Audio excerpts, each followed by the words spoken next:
All right, what is going on, everybody?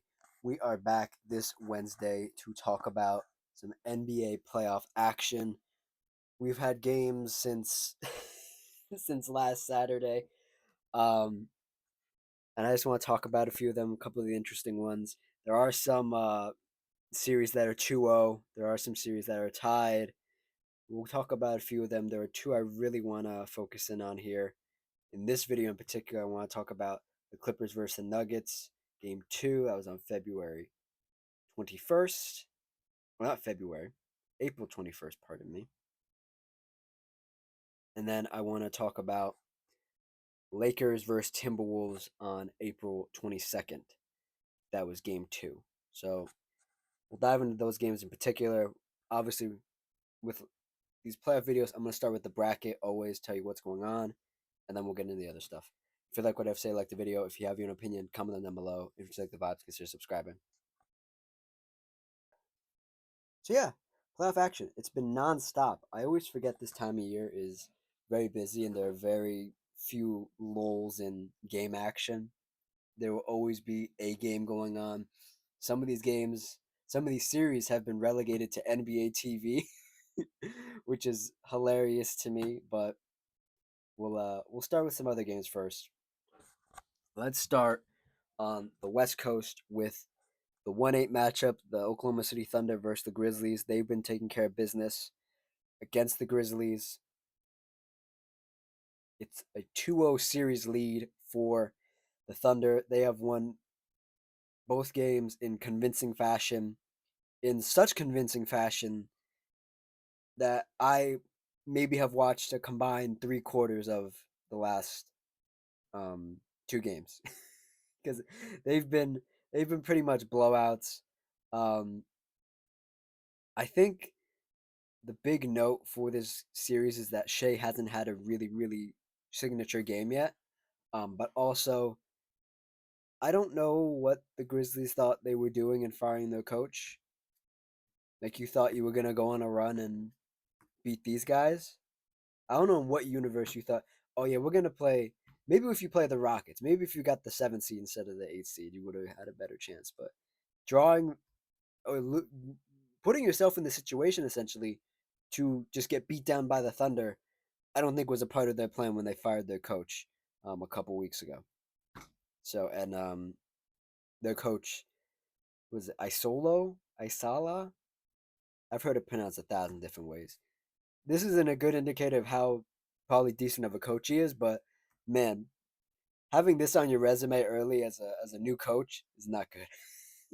Especially if you drop both at home. I suspect that either the Thunder will drop both at home or surprisingly win both at home. I think it's the first and not the latter. Um, anyways, let's jump into the next series, the 4-5 matchup. Nuggets versus Clippers. It is tied 1-1, one apiece. This has been my one of my favorite series to watch um, so far. I think I had predicted this was gonna go. I think like 6 or 7. I said, and I was very torn on who was gonna win. And we're gonna dive into this game in particular in a little bit, but not to get too deep into it. This has been. This might be, if I'm looking at it correctly, this might be the best series all all all playoffs. Unless the Lakers play the Rockets or the Lakers play the Warriors, pardon me, then this might in the first round we've gotten a treat. It's Nuggets versus Clippers. um, the next one, Lakers versus Timberwolves, also tied 1-1. Also one of my favorite series to watch. Um, last night's game was crazy. I really like the way the Timberwolves came out. I really like the way the Timberwolves defended. I like the way that the Lakers have been playing. I think with the way you're going to have to play in these playoffs, the Lakers are sort of built for it, but they don't have a lot of wiggle room to change their lineup. They have to play a particular style and they have to hope that their guys, Luke and LeBron, go off. And LeBron had a pretty decent game last night. And then the next one, the final matchup, the 2-7 matchup, the Rockets versus the Warriors. Warriors lead it right now, 1-0. And I think, and I made this bad call with the Magic too on the other side. I thought the Rockets were more ready. The stuff that the Rockets do sometimes, the non-existent half court offense, the almost all energy or no energy.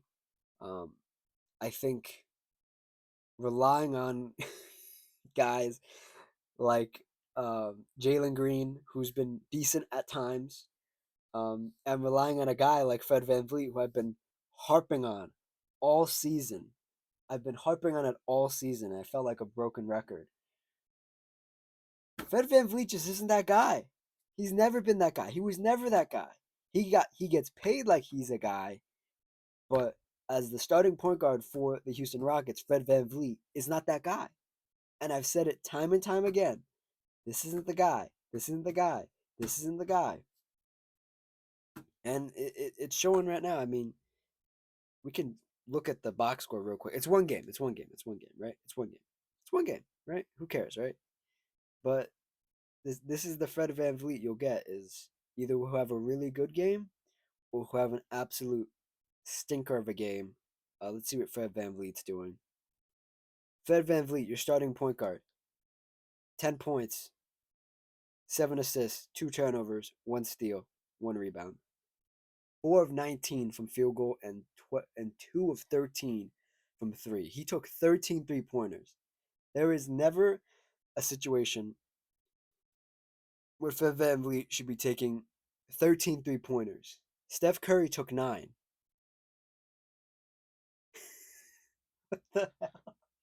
What the hell? Oh man. Okay, let's move on. Let's move on. Let's move on. Celtics versus Magic. The 2-7 matchup, first matchup in the East. Um, Boston just doing the thing, doing the damn thing. I um I missed a huge chunk of this game. I did watch the highlights and everything. I tried to catch up. I really liked what I saw from Paulo. Um, I think they said Jason Tatum did sustain an injury during the course of this first game. He fell on his wrist or he tweaked his wrist. They said the X-ray came back clean, so he probably won't be out for an extended period of time. They might rest him this last game in Boston, and they might try to power him through it. I don't know, but I do think the Magic at least have one game in them. They can get one game at home in Orlando versus the Celtics team. Heading upwards to the 3-6 matchup in the East, we have the Knicks versus the Pistons. The Pistons have tied the series 1-1, and they looked pretty unstoppable. They looked really good. Um, I don't think I've gotten the chance to talk about this series, but I really like Cade Cunningham's height in these games because it brings so much more alertness to the Knicks that they have to be aware of this guy in Cade Cunningham, who is how tall is Cade Cunningham? Let's look it up together. I think he's like 6'6". I think he's 6'6". Yep, 6'6" exactly. 6'6", 220. I think it forces the Knicks to really think about this matchup, and um I liked what they did the first game. Or pardon me, what they did the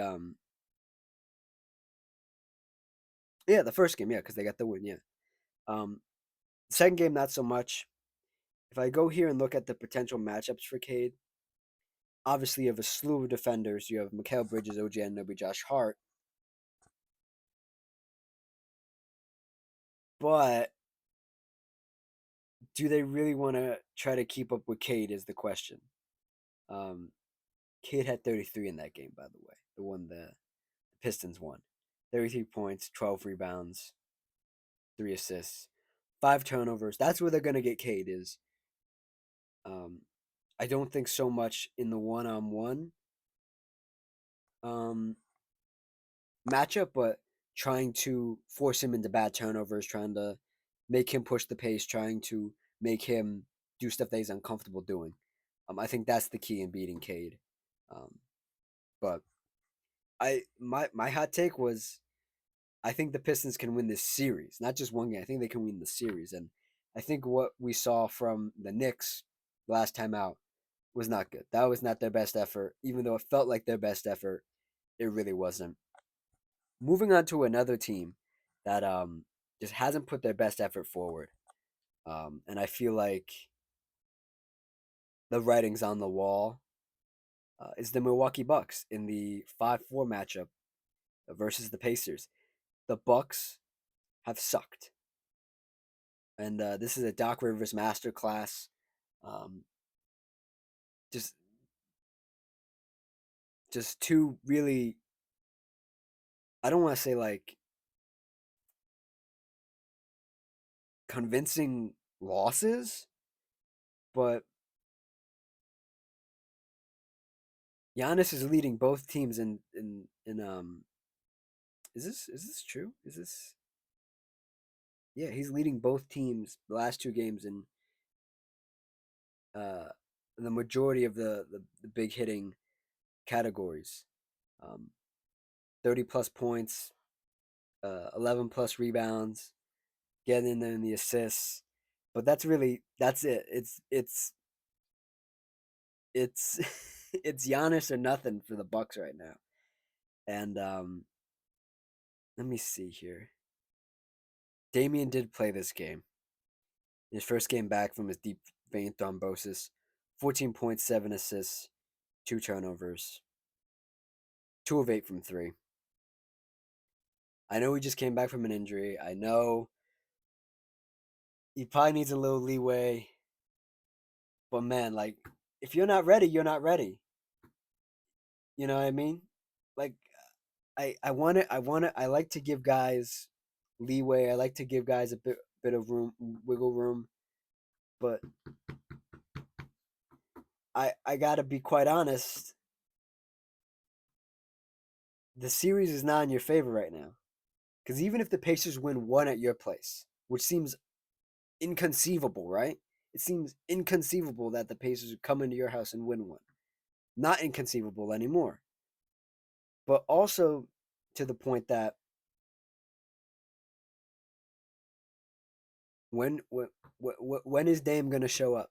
Is he gonna show up next game? Is he gonna show up the game after that?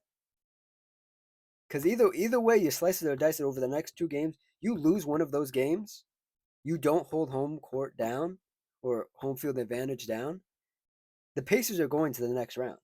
They are simply just going to the next round. Time is ticking. You know, there's no let's wait around a couple games. No, it's go time now. This is what it's about. It's go time now. So I hope Dame has a good game, but I'm not holding my breath. Um, Dame is now, what is he? He's 30. He's 34. So he ain't getting younger, and the clocks ain't turning back. Um, anyways, the last matchup, Cavs versus Heat, 1-8 matchup in the East. I like what the Heat brought. I talked about this game a little bit already, or this series, I should say a little bit, and I don't have any too many more thoughts to add. Let's jump into this Clippers Denver game that happened the other night. This was a huge game for the Clippers because they were so close in game one to stealing game one. The Clippers were, and then they came out in game two with a similar energy, with a similar mindset. I'm seeing four guys in double digits, and I'm seeing a very familiar playoff face, Kawhi Leonard, vintage. I hate saying that word, vintage X player, vintage whatever. I hate saying that. One, it makes me feel old, and two, I it's just so like uncanny how these players can turn the clocks back for like a game, a series. This was literally vintage Kawhi. Um, 39 points, 1 block, 1 steal, 5 assists, 3 rebounds, only 1 turnover, 4 of 7 from three, 15 of 19 overall from field goal. He made every one of his shots in the mid range or in the paint, and he only missed threes. Literally, I just looked at his what's it called, shot by shot, the play by play. Okay, he missed one mid range shot. Pardon me, he missed one mid range shot. The others were the missed 25-foot jumper, missed 29-foot jumper, pull up jumper, all threes. He only missed one mid range shot. Um, I'm gonna. I try not to recycle what other people have said, recycle takes that other people have said. Um, but Kawhi looks slim. He looks engaged. He looks like he's on a mission. How far can him, James Harden, Zubac carry this team? I don't know, but I'm interested to find out. Knock on wood, Kawhi does have a history of being injured, um, but the way it's looking, if I look at this bracket, right? You look at this bracket. The unfortunate part about this is if they win this series against the Nuggets, they are going to have to play the Thunder. I think the methodical nature of Kawhi Leonard is going to be frustrating for the Thunder. But on similar end, the way the Thunder run the floor, the way the Thunder run these big lineups is going to be very difficult for the Clippers to contain. We're not quite there yet. We have to see how these two matchups play out. But I really like this Kawhi performance. It was very promising. It was very promising. He looks great. I don't want to say he looks like 2019 Kawhi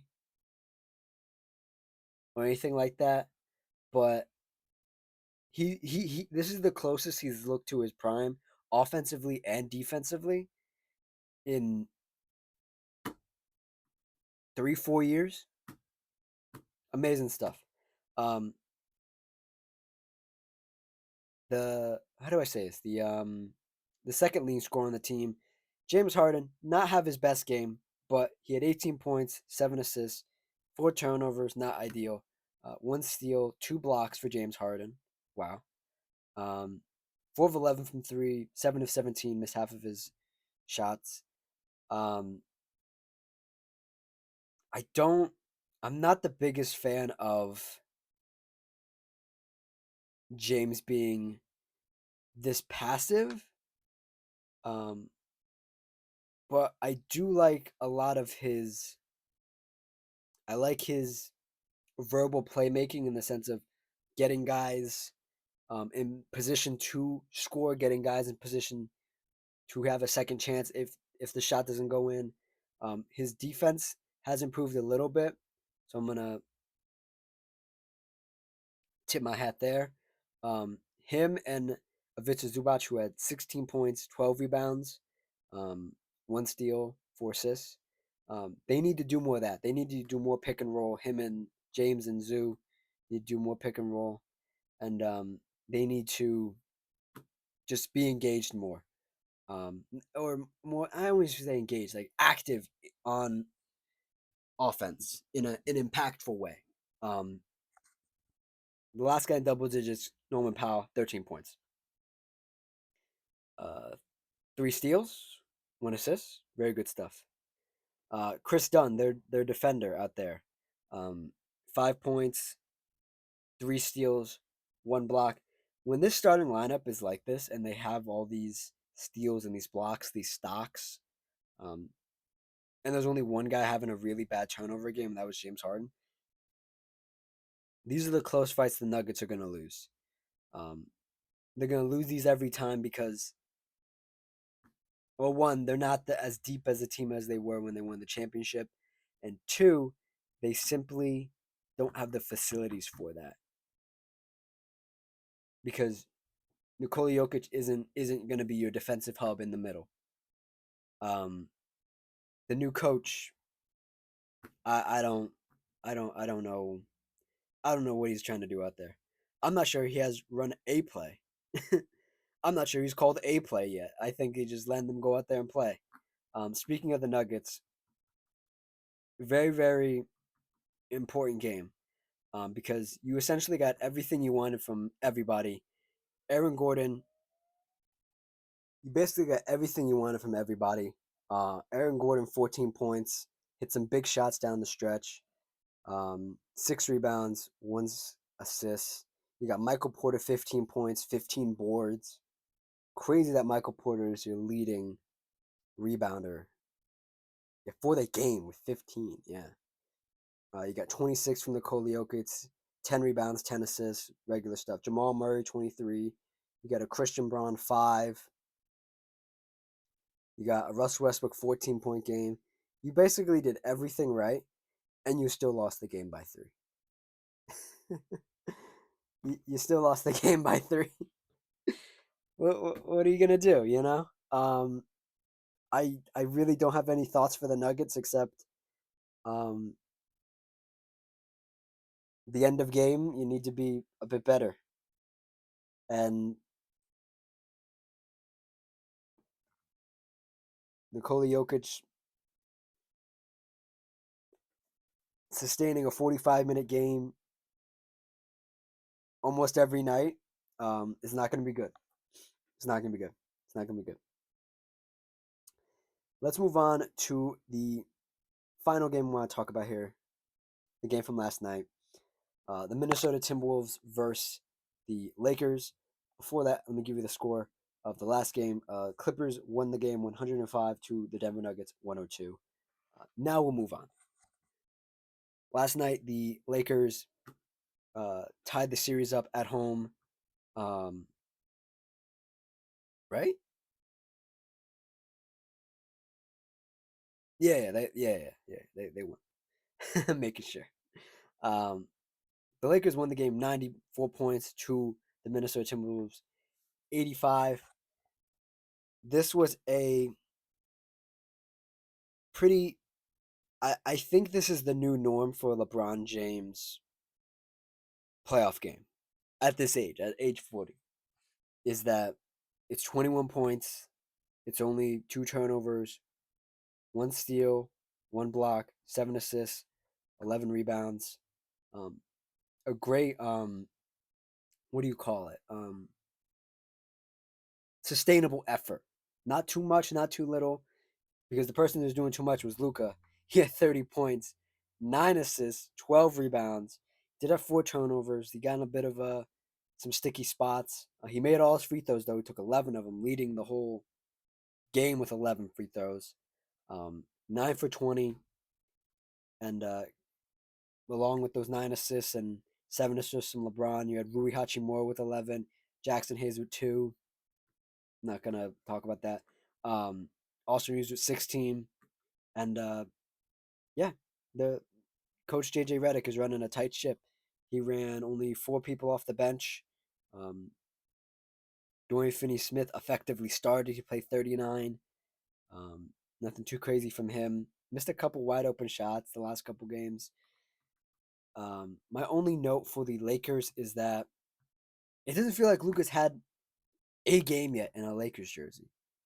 Like there are shots that he would normally take and make, and you'd be like, "Wow, oh my God, how did he make that?" He did still some of those, but I'm still waiting for that arena to just pop, and Luka hasn't given the fans that quite yet. Because you can hear those Lakers fans; they're so loud in there. It's so loud in there, and Luka, you know they want Luka to hit the shot and then for them to go crazy. Luka hasn't been able to do it yet. I picked them to go to the Western Conference Finals, and this is the team that needs to show up every night for them in order to get to the Western Conference Finals. But my only note is that Luka hasn't had a signature game yet in a Lakers jersey. I think we're gonna get it soon, hopefully. And for the for the Timberwolves, man, um, basically two guys out there the whole night. Anthony Edwards, Julius Randle. Anthony Edwards had 25, Julius Randle had 27, leading um, the Timberwolves in points. Pretty good stuff. 2 of 4 from 3. Ant did not have the best game. He was 10 of 22 from field goal, 2 of 8 in 40 minutes of play. Not his best game. Um, he did look a bit, at least towards the end of the game, he looked, I want to say flustered. Flustered is not the right word. He looked just not 100%, maybe like 95%. There are some shots that should have gone down, but I think it's kind of tough when you don't get a lot of help. You just have Julius Randle, who is hit or miss himself. He 9 of 17 from field goal. Didn't get any help from Naz Reid last night, or Dante DiVincenzo, or Nickeil Alexander-Walker. Didn't get a lot of help from anywhere. And I think that's one of the faults with this Minnesota Timberwolves team is it sort of goes as the role players go, as Jaden McDaniels goes, as the guys I just listed goes. You can get really close. You can get really close. You can only lose by what's that 9 points. You can be really close. But you don't have an extra set of hands that can really do anything. Um, there's only one ball to go around for both Julius and Ant. They both are sort of ball dominant and have to pat the ball, feel the ball a little bit to get going, especially in Julius's case. But man, I can't. I'll never be able to get behind paying a guy like Rudy Gobert, 100+ million in the playoffs or for the season plus the playoffs. Um, when this guy gives me freaking 9 points and 6 rebounds,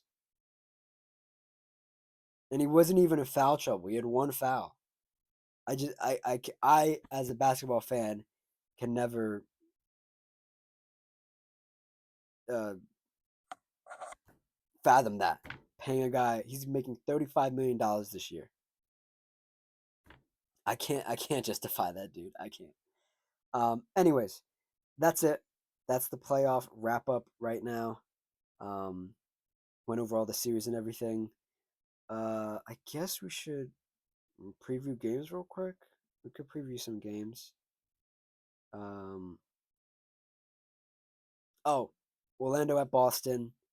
Um, Golden State at Houston to wrap up the higher seeding homestands. Um, I don't want to give a prediction. I gave you my prediction for the series. I think that's enough. So yeah, thank you guys for watching. Thank you guys for listening. I am working on a very important video that will hopefully be out this weekend or at the latest the following weekend. So stay tuned for that. Check out my other videos. Just click on my channel and there's 100 and this will be the 105th video. Yeah, check out some more stuff if you like what I have to say. Like, comment, subscribe, all that good stuff. And I will see you guys next time. Cheers.